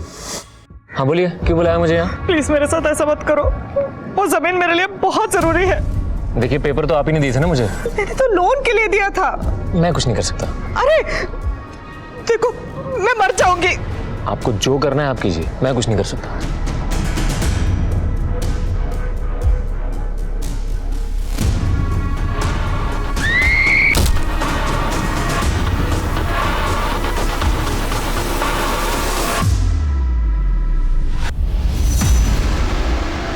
सीधे बोलो, किस किस का क्या क्या रोल था? सर, बशीर एक कंपनी में काम करता था जो लोगों के घरों में जाकर लोगों के ब्लड सैंपल और पैथोलॉजिकल कलेक्ट करते थे। और सर फिर यही हमें बताता था कि किस किस घर में कितने लोग रहते हैं और उनकी कितनी प्रॉपर्टी है। फिर अंजलि हर जगह जाके रेकी करती थी। हाँ सर, बहुत ही बेकार हालत में मिली थी सर मुझे, एकदम भूखी प्यासी। मेरे बाप से भी बढ़कर है वो, हमेशा अपनी बेटी की तरह ख्याल रखा। तब से मैं श्याम के साथ ही काम करती हूँ। जब हम लोग घर मार्क कर लेते थे तो उसके बाद अंजलि उस घर में जाकर ये देखती थी कि इस घर में कौन कितने बजे आता है, कितने बजे जाता है, कितने लोग रहते हैं, वो हमें पूरी रिपोर्ट देती थी। और सर नीलेश इस बात का ध्यान रखता था कि गाड़ी को कहाँ रोकना है, कहाँ से निकलना है, ताकि हम लूट करके फटाफट उस रास्ते से निकल जाए। और सर फिर हम पूरी तैयारी के साथ लोगों के घरों में जाते थे।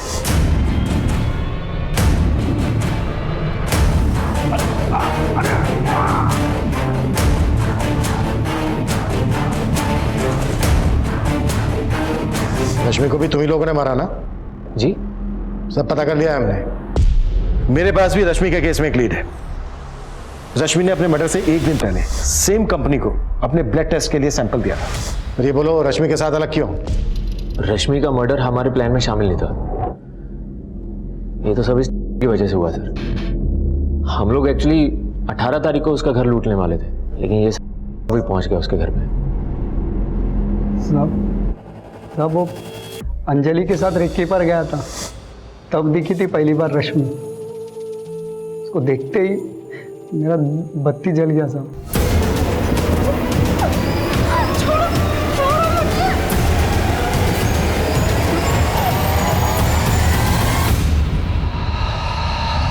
उसकी बॉडी को काटा क्यों? साहब वो बैग के अंदर बॉडी आ नहीं रही थी, चॉपर लिया और काट के डाल दिया अंदर और बॉडी फेंकने गया। अधिकारी ने मुझे देख लिया साहब।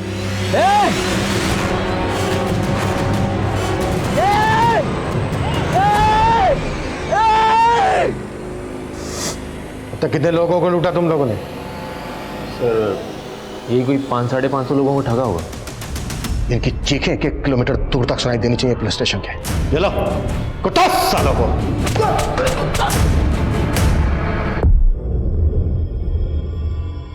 कोविड-19 के इस दौर में हमने इंसानियत की कई अनमोल मिसालें देखी, लेकिन कुछ लोग ऐसे भी होते हैं जो महामारी के माहौल को भी अपने फायदे के लिए इस्तेमाल करने से नहीं चूकते, जैसा कि इस केस में शाम ने किया। लालच से भरा दिल और साजिश से भरा दिमाग सिर्फ गलत रास्ते पर ही चलाता है, लेकिन खुद को शातिर समझने वाले ये सो कॉल्ड मास्टरमाइंड ये भूल जाते हैं कि जुर्म के रास्ते की आखिरी मंजिल जेल की चारदीवारी होती है, क्योंकि क्राइम नेवर पेज। अब मैं अनूप सोनी आपसे विदा लेता हूं, फिर मुलाकात होगी क्राइम पेट्रोल सतर्क में एक और नए केस के साथ। तब तक अपना और अपने परिवार का ख्याल रखें, सतर्क रहें, सुरक्षित रहें और देखते रहें क्राइम पेट्रोल सतर्क। जय हिंद।